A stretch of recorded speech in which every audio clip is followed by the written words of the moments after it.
12장 13절에서 21절에 있는 말씀입니다. 누가복음 12장 13절에서 21절에 있는 말씀을 함께 보겠습니다. 누가복음 12장 13절에서 21절, 제가 한 절 보고 여러분도 한 절 보고 마지막 절 같이 봅시다. 무리 중에 한 사람이 이르되 선생님, 내 형을 명하여 유사를 나와 나누게 하소서 하니, 이르시되 이 사람아 누가 나를 너희의 재판장이나 물건 다루는 자로 세우느냐 하시고, 그들에게 이르시되 삼가 모든 탐심을 물리치라. 사람의 생명이 그 소유에 넉넉한 데 있지 아니하니라 하시고, 또 비유로 그들에게 말하여 이르시되 한 부자가 그 밭에 소출이 풍성하니 심중에 생각하여 이르되 내가 곡식 쌓아둘 것이 없으니 어찌할까 하고, 또 이르되 내가 이렇게 하리라. 내 물가를 헐고 더 크게 짓고 내 모든 곡식과 물건을 거기 쌓아두리라. 또 내가 내 영혼에게 이르되 영혼아, 여러 해의 설 물건을 많이 쌓아두었으니 평안히 쉬고 먹고 마시고 즐거워하자 하리라 하네. 하나님은 이르시되 어리석자여, 오늘 밤에 내 영혼을 도로 찾으리니 그러면 내 준비한 것이 누구의 것이 되겠냐 하셨으니. 같이 봅시다. 자기를 위하여 재물을 쌓아두고 하나님께 대하여 부유하지 못한 자가 이와 같으니라. 아멘. 할렐루야. 이 자리에 오신 여러분들의 주의 이름으로 환영하고 축복합니다.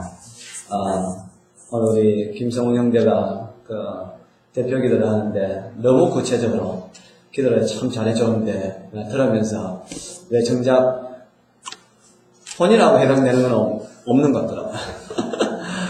다른 사람의 이야기하면서 누구나 대충 아니잖아요. 기도를 들어보니까 저거는 누구를 위한 기도구나, 저건 또 누구를 위한 기도구나 하는데 정작 자기 우리 성훈 형제에 해당되는 감사가 없어가지고 별로 감사할 게 없나? 아니면 모든 게 너무 감사해서 그런가? 그냥 웃자고 하는 소리입니다. 근데 안 웃어주니까 제가 민망하네요. 아무튼 이 구체적으로 기도를 해주니까 참 감사했습니다. 오늘은 추수감사주의를 맞이하여서 또 우리 새가족 초청 예배잖아요. 그래서 어리석은 부자의 비유에 관해서 같이 나눠보도록 하겠습니다. 여러분, 부자의 기준이 뭔 것 같아요? 아무래도 이 부자의 기준은 돈이겠죠. 돈을 얼마나 가지고 있느냐에 따라서 저 사람은 부자구나, 부자가 아니구나 할 텐데, 돈은 얼마를 가지고 있어야 부자라고 생각하세요? 아마 여러분들은 욕심이 별로 없어가지고 한 5억만 있어도 부자네, 그렇게 생각을 하겠죠. 그런데 올해 6월에 중앙일보에서 조사를 해보니까 우리 한국 사회에서 부자라는 소리를 들으려면 돈이 얼마 있어야 되느냐?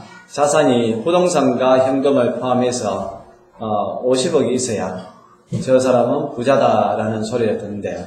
제가 알기로는 여기 있는 분들은 다 그냥 가난한 사람들이에요.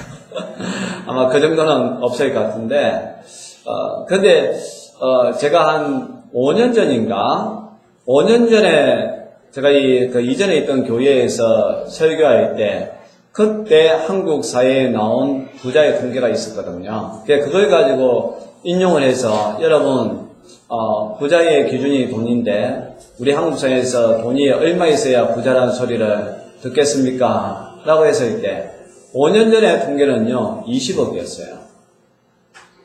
근데, 5년 만에 부자의 기준이 30억이 더 올라간 거예요.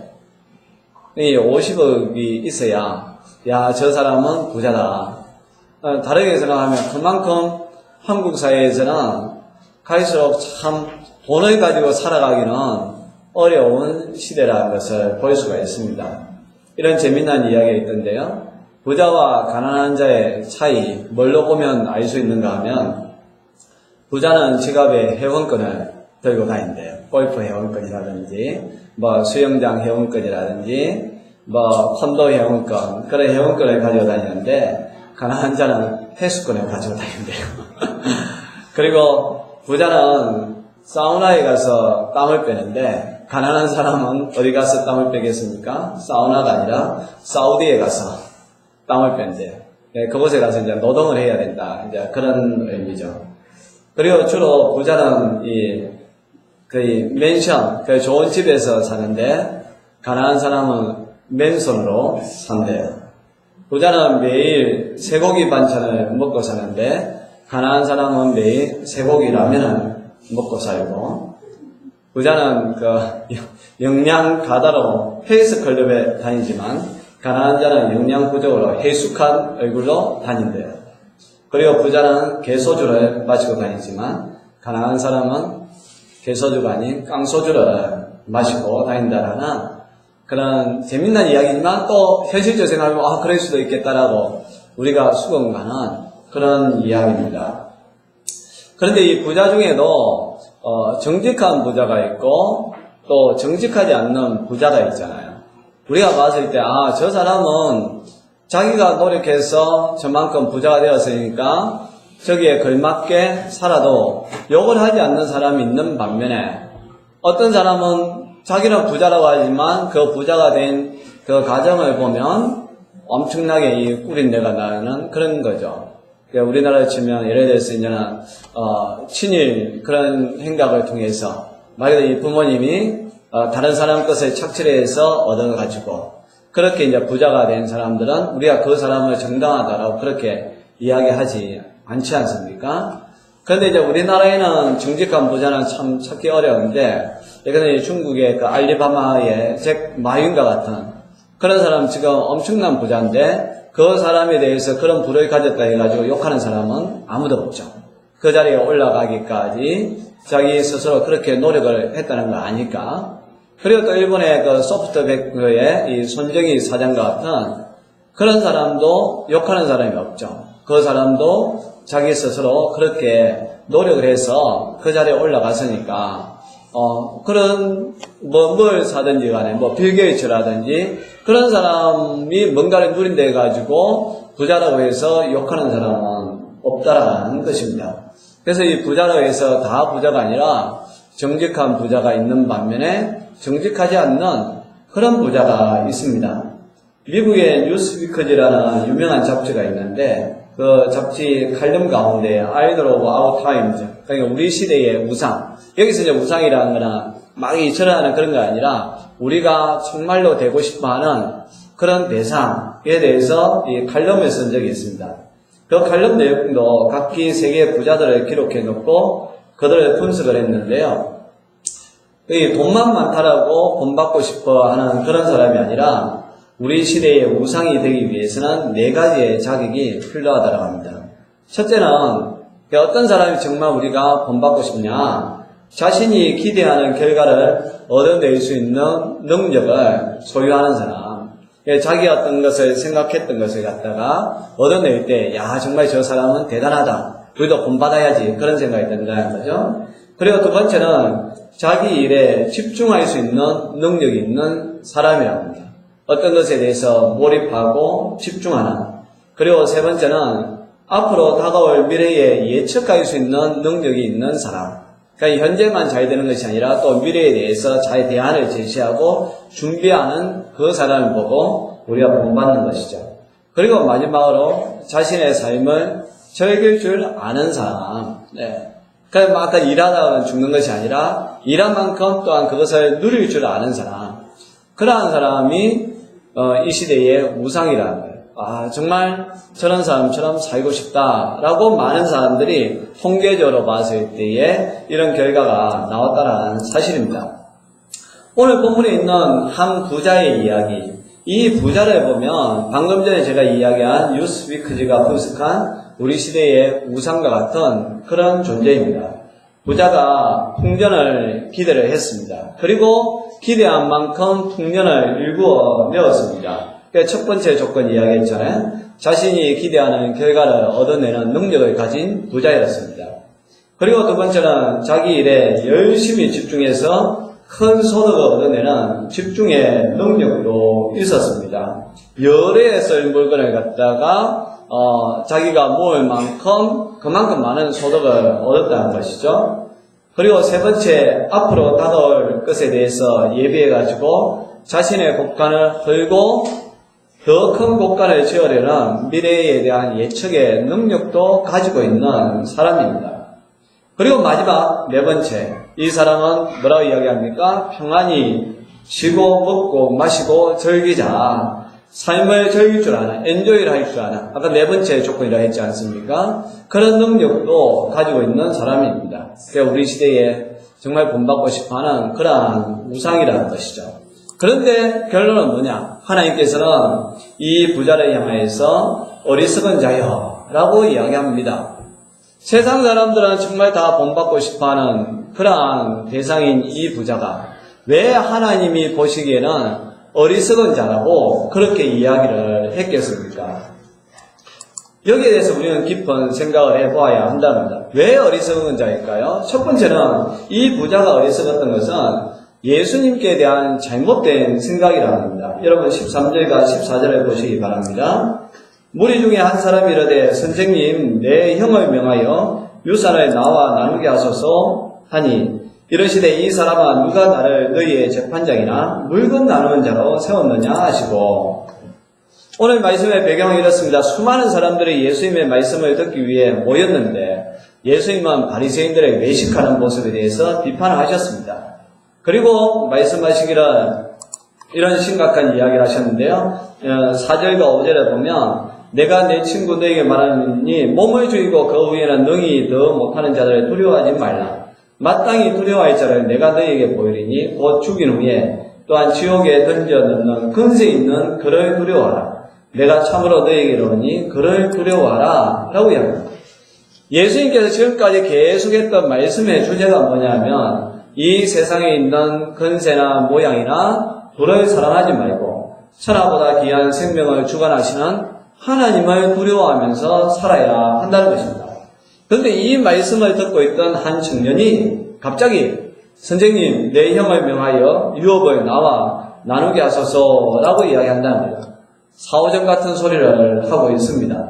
예수님은 이제껏 생명의 소중함에 대해서 이야기를 하고 있었는데 이 사람은 예수님의 말씀의 본질을 깨닫지 못하고 자신의 욕심만을 채우려고 했던 것입니다. 그것이 바로 돈에 관한 것이라는 것이죠.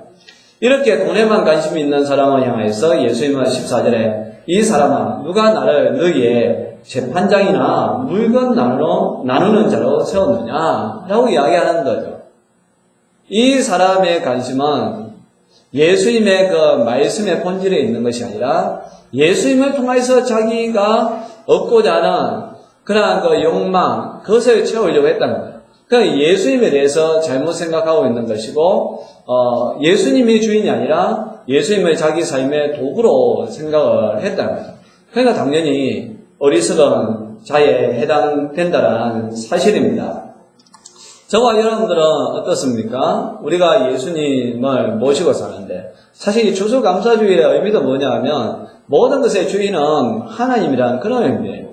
하나님께서 내 인생의 주인이 되셔서 우리로 하여금 여기까지 그래서 이 자연 만물을 통해서 이러한 소출을 얻게 하시고 또 하나님께서 저와 여러분들의 생명을 여기까지 유지시켜 주신 것, 일용할 양식을 주신 것에 대해서 감사의 마음을 드린 것이 이 추수감사주의거든요. 그런데 여러분들이 이게 주객이 전도되어 가지고 하나님이 나에게 주신 것이 없으면 나는 감사하지 않으리. 그렇게 생각한다면 그러니까 하나님이 내 인생의 주인이 되려고 한다면 나에게 뭔가를 해줘야 돼. 그렇게 한다면 그거 잘못이잖아요. 우리 남녀 사이도 부부 사이도 마찬가지잖아요. 본질은 뭡니까? 사랑으로 우리가 사는 게 이 남녀 사이, 부부 사이잖아요. 그런데 이제 어느 순간부터 소유 중심, 채용 중심이죠. 남자의 기능, 여자의 기능에 뭐냐? 남자는 뭔가 필요한 것을 채워줘야 되는 것이고 또 여성은 그것을 위하여서 헌신하는 것이고 이게 이제는 어느 순간부터 이 애정의 관계가 아니라 도구의 관계로 변질되어 버리는 거죠. 그래서 그것을 갖다가 채워주면 그냥 사랑해 주는 거예요. 그냥 살아주는 거예요. 네. 그런데 그것이 채워지지 않으면 어떻게 됩니까? 끝이죠. 네. 모든 것이 여기에서 다 끝내 버리자 라고 된다. 이 어느 순간부터 이 거래 관계가 되고 도구 관계가 되는 거죠. 그래서 지금 이 청년은 예수님을 그렇게 생각을 했다는 겁니다. 아, 예수님이 좀 이야기를 해줘가지고 재판장 역할을 해주십시오. 그러나 예수님은 뭐라고 이야기합니까? 누가 나를 재판장으로 세웠느냐? 내가 지금까지 이야기했던 것을 그렇게 듣고서도 이해를 하지 못했느냐? 라고 이야기하고 있다는 겁니다. 그리고 두 번째, 어리석은 자의 특징은 뭐냐면 생명은 소유에서 비롯된다는 생각입니다. 15절 말씀을 보시기 바랍니다. 그들에게 이르시되 삼가 모든 탐심을 물리치라. 사람의 생명이 그 소유에 넉넉한 데 있지 아니하리라. 예수님은 말씀합니다. 모든 탐심을 물리쳐야 된다. 사람의 생명만큼은 그 소유에 넉넉한 데 있지 아니하다라고 이야기합니다. 이 탐심으로 번역된 헬라어요, 홀레오넥시아라는 것은 욕심을 내는 것, 이익을 위해 노력하는 것, 또 탐욕스러움이라는 뜻을 가진 이 홀레오넥시에서 파생된 명사형인데요. 이 홀레온이라는 이 동사의 뜻이 뭐냐 하면 붙잡다, 소유하다, 잡다, 고수하다, 매달리다, 간직하다 어떤 그런 뜻이 있는 거예요. 그러니까 탐심이 뭡니까? 돈에 집착하는 거죠. 꼭 뭐 돈뿐만이 아니라 어떤 명예, 그런데 막 집착하는 거죠. 매달리는 거, 절대로 이것만은 놓지 못해라고 하는 것이 탐심이라는 것입니다. 그런데 그 탐심을 붙잡고 있다 해가지고 그 사람의 생명이 더 오래 갈 수 있느냐? 그렇지 않다는 거예요. 사람은 다 누구나 압니다. 여러분, 생명이 중요합니까? 돈이 중요합니까?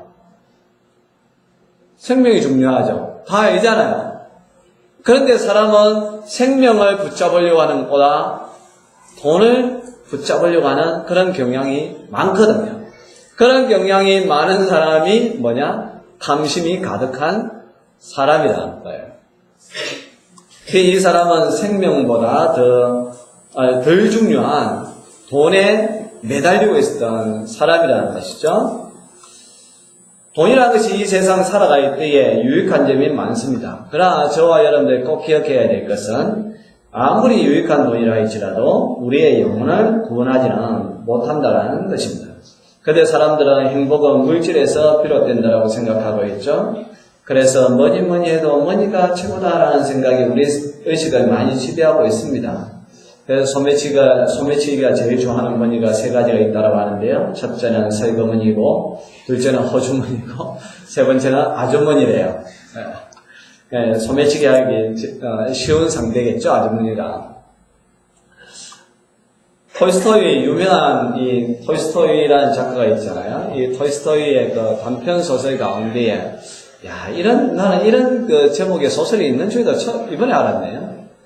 사람에겐 얼마만큼의 땅이 필요한가. 아주 우리 이 시대에 뭔가 이 관심이 가는 부동산 이 재테크에 큰 눈이 떠있는 그런 소설이잖아요. 사람에게는 얼마만큼의 땅이 필요한가. 라는 이 소설이 있는데요. 이 소설의 주인공은 소장농인 바흠이라는, 그러니까 러시아 사람이에요. 소장농이 바흠의 가장 큰 꿈은 자신의 땅, 그러니까 자기의 땅을 가져서 경작하는 것입니다.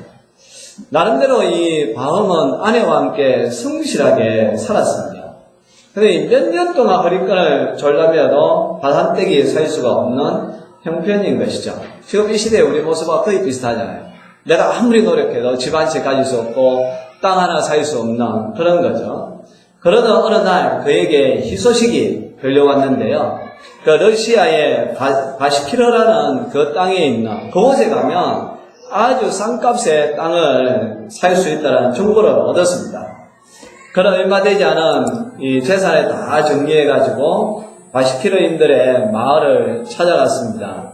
그런 그곳 촌장과 땅 이제 매매 계약을 했는데, 근데 그 이 매매 계약서가 뭐가 되어 있느냐면, 사실 돈은 얼마 안 들었어요. 1000루블. 우리 한국 돈을 이야기하니까 17,000원밖에 안 되더라고요. 물론 이 소설이 한 100년 전에 쓰여진 거니까, 그래도 한 170만원, 한 200만원 정도밖에 안 되겠죠. 그 계약서 조건이 뭐냐면, 해 뜰 때부터 해 질 때까지 걸어서 돌아온 땅을 모두 가지라는 겁니다. 그러니까 딱 어디까지가 아니라, 해가 떠서 해가 질 때까지 네가 그런 모든 땅을 주겠다는 거죠. 단 해가 질 때까지 출발 지점으로 돌아오지 못하면 땅을 하나도 받을 수 없다는 것입니다. 이 뜬 눈으로 이 밤을 샌 밤은 막 그냥 흥분된 마음을 가지고 동이 트자마자 이제 길을 떠났습니다. 그런데 이 밤은 점심이 지났는데도 반환점을 보이지 못하고 앞으로 계속 전진만 했습니다. 왜 그런가 하니까 앞으로 나아가면 나아갈수록 더 비옥한 땅이 눈앞에 펼쳐졌기 때문입니다.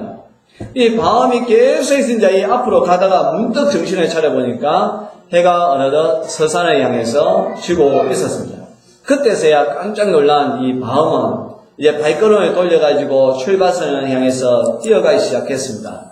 잘못됐다가는 땅을 한 평도 얻지 못할지도 모른다는 생각에 마음은 점점 더 급해지겠죠. 그러면 그럴수록 몸은 더 말을 듣지 않는, 여러분들 경험해 보았지 않습니까? 마음은 이제 지는 해를 바라보며 전복던 힘을 다해 달리고 또 달렸습니다.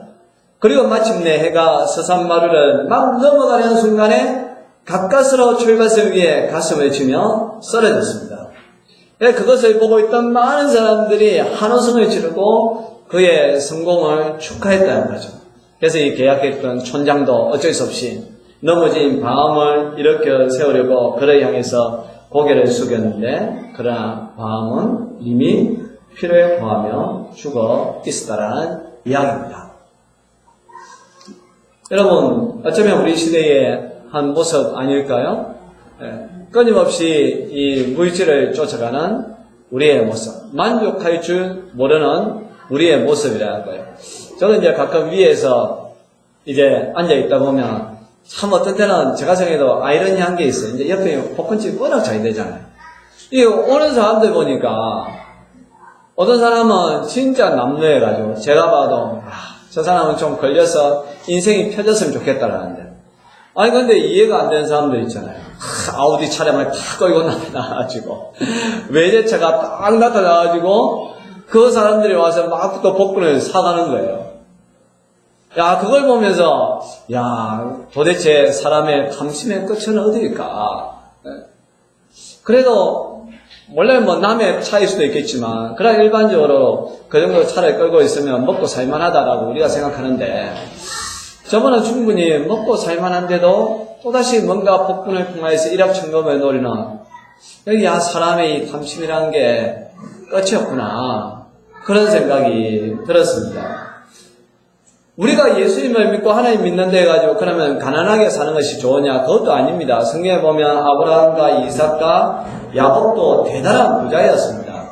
그러나 중요한 건 뭐냐면 그들이 하나님을 믿었던 것도, 또한 하나님이 그들을 인정해 주었던 것도 그들이 가지고 있던 재산이 아니라 그들의 믿음이었다는 사실입니다. 성경에서는 탐심을 우상숭배로 규정합니다. 골로새서 3장 5절에 탐심은 곧 우상숭배니라 라고 되어 있습니다. 하나님의 백성들은 하나님 앞에서 어떤 존재가 될 것인가를 성경은 늘 강조하고 있습니다. 하나님은 우리들에게 늘 물어보는 것이, 너는 오늘 소유지향적인 삶을 살고 있느냐, 아니면 존재지향적인 삶을 살고 있느냐라고 묻고 계십니다. 시편 49편 6절과 12절 말씀에 보면 자기의 재물을 의지하고 풍부함으로 자긍하는 자는 아무도 결코 그 형제를 구속하지 못하며 저를 위하여 하나님께 속전을 바치지 못할 것은 저희 생명의 구속이 너무 귀하며 영영이 못할 것입니다 라는 말씀이 있습니다. 그래서 자기의 재물을 의지하고 풍부함으로 자기를 갖다가 자긍하는 사람은 형제를 구속하지 못한다. 여러분, 그렇잖아요. 우리가 지금 보면, 지금 이제 롯데일가도 그렇고, 우리 대기업 또 뭐 작은 데도 그렇고, 대부분 다 형제가 갈라지는 이유가 뭡니까? 돈 때문에 그렇잖아요. 그래서 그런 말이 있대요. 야, 저 형제들은 부모님이 돌아가셨어도 참 형제지간에 우애가 좋아. 라는 것만 다르게 이야기하면, 부모님이 남긴 게 아무것도 없구나. 그런 뜻이래요. 네. 그러니까 부모님이 남긴 게 아무것도 없는 형제들은 계속해서 우애가 좋지만, 그러나 부모님이 많은 것을 남기고 간 형제 자매들은 찢고 뽑고 싸우고 있다는 거예요. 우리가 지금 뉴스를 통해서 그 현장을 갖다가 매일 어떻게 보면 목격하고 있지 않습니까? 결코 그러니까 돈이 생명을 구원하지 못한다는 거 꼭 기억을 해야 한다는 거. 그리고 세 번째 어리석은 자의 특징은 뭐냐면 자기가 인생의 주인이라는 생각이죠. 여러분 16절과 19절을 다시 보시기 바랍니다. 또 비유로 그들에게 말하여 이르시되 한 부자가 그 밭에 소출이 풍성하면, 여러분 17절부터 그 19절까지 나라는 이 1인칭 이 몇 번 등장하는지 보시기 바랍니다.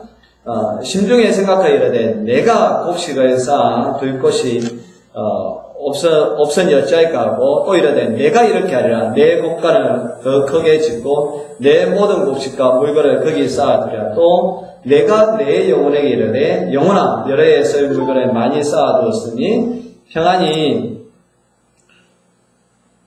쉬고 먹고 마시고 즐거워하자 하리라 한데 라고 되어 있지 않습니까? 여기에서 나라는 이 독백이 6번이나 등장합니다. 내 곡식, 내 소출, 내 것. 이 부자는 자기가 모든 것을 이루었다라고 생각을 하고 있습니다. 언제나 자기가 인생의 주인이라고 생각하는 거죠. 자기가 노력해서 되었다라고 생각을 했습니다. 그러나 정말 우리가 생각을 해본다면 우리가 지금까지 얻은 모든 것이 내가 노력해서 되었을까요? 그렇지 않다는 거죠. 여러분, 일단 우리는 하나님이 만들어 놓으신 이 자연 만물에 비추고 있습니다. 내가 살아가는 것도 태양이 있어서 살아가는 것이고 산소가 공기가 있어서 살아가는 것이지 내가 운동만 한다 해가지고 살아갈 수 있습니까? 그렇지 않다는 것이죠. 또 기회를 잘 만나서 되는 경우도 있습니다. 기회를 어떤 시대를 잘 만나서 그런 것일 수도 있고 부모를 잘 만나서 그런 것일 수도 있습니다. 또 뜻밖의 어떤 사건으로 되는 경우도 있습니다. 내가 이루기까지 어떻게 보면 내가 한 같지만 내가 한 것이 아닌 것이 더 많다는 것이죠. 그런데 이 부자는 오로지 자기 자신이 여기까지 이루었다라고 생각을 합니다. 이러한 것, 자기가 인생의 주인이라고 생각하는 사람은 어리석은 사람이라는 거예요. 그러니까 이런 사람 있잖아요. 내가 벌어서 내가 먹고 쓰고 하는데 니들이 무슨 상관이냐? 여러분, 그게 맞는 말인 것 같지만 맞지 않다는 것이죠. 정말로 내가 여기까지 왔을 때에 내 힘만으로 됐겠습니까? 절대로 그렇지 않습니다. 정말 일단은 하나님의 그러한 은혜가 있었고요. 또 알게 모르게 다른 사람들의 그런 도움이 있었고, 또 어떻게 보면 내가 얻은 만큼 다른 사람이 피 흘리며 죽어가던 그런 것도 있는 거예요. 남이 손해를 봐야 내가 이익을 얻는 그런 구조 속에 우리가 살아가고 있지 않습니까?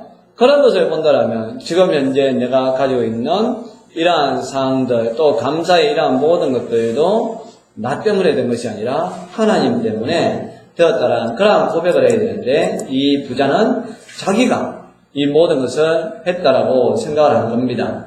그래서 결국은 예수님이 이 부자를 향하여서 어리석은 자여 라고 되어 있는데요. 20절 보시기 바랍니다. 하나님은 이르시되 어리석은 자여 오늘 밤에 너희의 영혼을 도로 찾으리니 그러면 너희의 준비한 것이 누구의 것이 되겠느냐 라고 이야기하고 있습니다. 부자는 여러 해를 계획을 했죠. 먹고 마시고 놀자, 창고를 더 크게 짓자. 그런데 하나님은 오늘 밤에 그의 영혼을 가져가겠다. 너 그렇게 많이 준비했지만 오늘 밤에 네 생명을 가져가 버린다라면 무슨 소용이 있겠느냐. 사실 저도 이제 며칠 전에 갑자기 막 자다가요, 이 흉부에 심한 막 통증이 와가지고 저는 우리 아내를 막 깨웠던 적이 있습니다. 그런 적이 한 번도 없으니까. 또 저는 이제 나름 이 지병이 있잖아요. 이제 지병이 있으니까 더 막 그런 거예요. 혹시 그것 때문에 그런 게 아닌가. 자다가 막 진짜 이게 사람이 여기서 이대로 죽는구나. 그런 딱 생각이 막 드니까요. 야, 진짜 아무것도 진짜 어떻게 보면 의미가 없나. 근데 진짜 그때는요, 야, 하나님 앞에 간다라면 내가 칭찬받을까? 그 생각밖에 안 나요. 내가 뭐 해놓은 게 뭐가 있는데 그런 거 아니라, 내가 재산이 뭐가 있고 그게 아니라, 딱 죽음 앞에 딱 드린다고 생각하니까, 이렇게 하나님 앞에 갔을 때, 하나님이 나를 어떻게 평가할까? 그러니까 도리어, 죽음이 막 기쁘다기보다는요, 죽음이 뭔가 두려운 거예요. 해놓은 게 없나. 하나님 보시기에 해놓은 게 없는 그 자체가 막 뭔가 이 두려움으로 다가온다는 것이죠. 오는 순서는 있어도 가는 순서는 정해져 있지 않다고 했습니다. 여러분 성경도 보면 그래요. 이 세상에 제일 먼저 창조된 사람은 누굽니까? 아담과 하와잖아요. 근데 제일 먼저 죽은 사람은 누굽니까? 아벨입니다. 오기나 아담과 하와가 왔지만 제일 먼저 가기는 아벨이라는 거예요. 우리도 마찬가지예요. 이 세상에 오는 순서는 있지만 가는 순서는 없다는 겁니다. 그리고 이 어리석은 자의 마지막 특징은 뭐냐면 자기를 위하여서 재물을 쌓아두었답니다. 21절에 이렇게 이야기합니다. 자기를 위하여 재물을 쌓아두고 하나님께 대하여 부유하지 못한 자가 이와 같으니라. 자기를 위하여서 재물을 쌓아두는 자는 마치 이 금융권을 이야기하면 대출을 받은 사람과 같습니다. 이 대출을 받은 사람의 특징이 뭐냐면 쓸 때는 막 좋잖아요. 그런데 만기일이 다가오면 다가올수록 막 불안해지지 않습니까? 무서워지는 거죠. 우리 인생도 마찬가지라는 겁니다. 자기를 위하여서만 살아가는 사람, 이 부자처럼. 그런 사람은 막 자기가 벌어서 쓰고 절기 때는 좋지만 죽음이 다가오면 다가올수록 두려워지는 거죠. 그러나 하나님께 대하여 부유한 사람은 대출이 아니라 적금을 든 사람과 같습니다. 여러분 적금을 들 때는 힘이 들잖아요. 매달 넣어야 되니까. 그러나 만기일이 다가오면 다가올수록 뭐가 있어요? 기대가 있죠. 얼굴이 착 펴지잖아요. 드디어 이 만기가 되어서 이자도 받게 되는구나. 그런 거예요. 그냥 하나님께 대하여서 부유한 사람은 내 생명이 끝나가면 끝나갈수록 저 영원한 천국에서 영생을 누릴 것이라는 대한 소망을 가지게 된다는 것이죠. 하나님께 대하여 부유한 것은 하늘의 보물을 쌓아두는 것입니다. 가난한 이웃을 돕는 것입니다.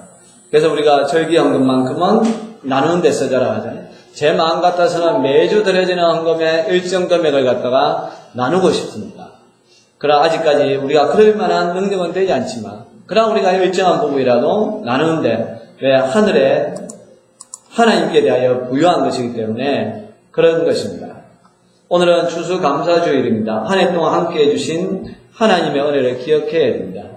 무엇보다 감사한 것은 우리는 구원받은 사람이라고. 여러분, 이거 하나만 딱 그 구원에 대한 확신만 있어요. 여러분들이 이 세상 살아갈 때에 세상 사람들처럼 더 좋은 집과 더 많은 것을 가지지 못한다 할지라도 감사하며 살아갈 수 있는 거예요. 근데 이걸 놓쳐버리면요, 우리가 뭔가 가져도요, 가질 때만 좋지 막 불안한 거예요. 이거 놓쳐버리면 어떻게 하나. 그때부터 이제 뭐가 발동이 되면 탐심, 아까 이야기처럼 막 집착하는 거죠. 놓지 못하는 거. 이걸 놓아버리면 내 인생이 다 끝난다고 생각하는 그런 절망감 때문에 놓지 못한다는 것이죠. 오늘 이 자리에 오신 여러분들은 어리석은 자가 아니라 하나님께 대하여서 부유한 지혜로운 사람 될 수 있기를 바라고요. 날마다 나를 구원해 주신 그 예수님과 하나님을 생각하며 감사하며 나아갈 수 있기를 바랍니다. 찬양하겠습니다.